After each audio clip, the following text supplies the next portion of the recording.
آج کی ہماری اس سلسلے کی پہلی کلاس ہے، اور اس کلاس کے اندر ہم انشاءاللہ کوشش کریں گے کہ قرآن حکیم سے متعلق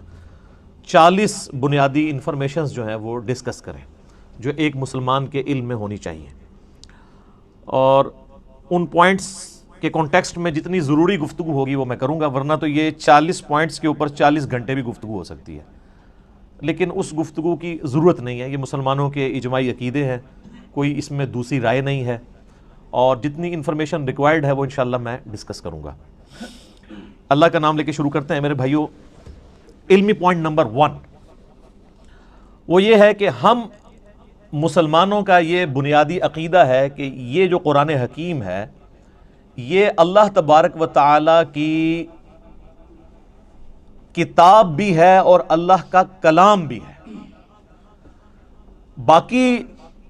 جتنے بھی اس سے پہلے صحائف نازل ہوئے یا کتابیں، ان کے بارے میں کلیم ہے کہ وہ اللہ کی کتابیں ہیں، لیکن یہ وہ کتاب ہے جو صرف کتاب یا سلیبس نہیں ہے بلکہ اللہ تعالیٰ کا کلام ہے،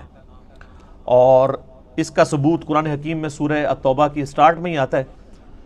کہ جنگ کے دوران اگر کافر تم سے پناہ مانگے تو انہیں پناہ دے دو، اور کسی ایسی جگہ پہ ان کو قید کرو جہاں پر وہ اللہ کا کلام سنیں، حتیٰ یسمع کلام اللہ، یہاں تک کہ وہ اللہ کا کلام سنیں۔ اور یہ بھی مزے کی بات میں آپ کو بتاؤں، بڑی حیران کن، قرآن حکیم کے علاوہ جتنی بھی الہامی کتابیں ہیں، اولڈ ٹیسٹمنٹ ہو، نیو ٹیسٹمنٹ یعنی تورات، انجیل اور باقی کتابیں ہیں، زبور بھی، ان کتابوں کو اگر آپ پڑھیں گے تو ان کتابوں میں ان کتابوں کا نام موجود نہیں ہوگا، ظاہر ٹیمپرڈ فارم میں۔ یہ ہم نے اسے بائبل کا نام دیا ہوا ہے نا، باہر جو لکھا ہوا ہے، پوری بائبل کے اندر بائبل کا ذکر نہیں ہے، لیکن قرآن حکیم میں سینکڑوں مقامات پر قرآن کا نام آیا ہے، بائی نیم اس کتاب کو مینشن کیا گیا ہے۔ یاسین والقرآن الحکیم وَأُوحِيَ إِلَيَّ هَذَا الْقُرْآنُ لِأُنذِرَكُمْ بِهِ وَمَنْ بَلَغَ فَذَكِّرْ بِالْقُرْآنِ مَنْ يَخَافُ وَعِيدٍ۔ کئی آیات ہیں قرآن حکیم میں جن میں قرآن کا لفظ آیا، اور قرآن کا لفظی مطلب ہے بار بار پڑھی جانے والی کتاب۔ قرات ہم اردو میں بھی استعمال کرتے ہیں، عربی کا لفظ ہے۔ تو یہ پہلی بنیادی انفارمیشن ہے کہ یہ صرف کتاب نہیں ہے بلکہ اللہ کا کلام بھی ہے، اور چونکہ یہ اللہ کا کلام ہے لہذا اللہ کی صفت ہوئی، اور اللہ کی صفت ہے تو یہ پھر مخلوق نہیں ہے، غیر مخلوق ہے۔ البتہ جو ہمارے پاس اس وقت یہ بائنڈنگ کے اندر قرآن موجود ہے، اس قرآن کے یہ جو صفحے ہیں یہ تو ظاہر مخلوق ہے، کریشن ہے، اس کے اوپر جو سیاہی ہے پرنٹنگ کی وہ بھی کریشن ہے، اس کا گتا بھی یہ بھی کریٹڈ ہے، لیکن اس کے اندر جو کلام لکھا ہوا ہے اگرچہ وہ کاتب کی رائٹنگ ہے وہ بھی کریشن ہے،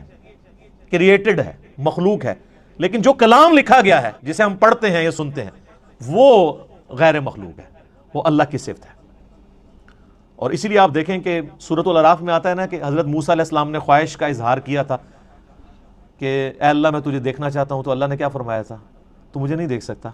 تو پہاڑ کی طرف دیکھ، اگر یہ پہاڑ میری تجلی سے قائم رہا تو پھر تم بھی یہ یعنی ایزیوم کر سکتے ہو کہ مجھے بھی دیکھ سکو گے۔ پہاڑ پہ جب اللہ کی تجلی اللہ تعالیٰ نے ڈالی جو سورۃ الاعراف میں آتا ہے، تو اس کی وجہ سے پہاڑ جو ہے وہ ریزہ ریزہ ہو گیا، اور سورۃ الاعراف میں آتا ہے کہ اس تجلی کے انڈائریکٹ مشاہدے کی وجہ سے موسیٰ علیہ السلام بھی بے ہوش ہو گئے۔ یہ علیحدہ بات ہے کہ آپ کے بزرگ کلیم کرتے ہیں کہ وہ اللہ کا دیدار کرتے ہیں، کیونکہ وہ تو کہانی ہے، یہ قرآن ہے، یہ ہے سچائی۔ تو یعنی اللہ تعالیٰ کی صفات کے اثرات کیا ہیں، اور سیم اسی طرح کی چیز قرآن حکیم کے بارے میں سورۃ الحشر میں آئی ہے، لو انزلنا هذا القرآن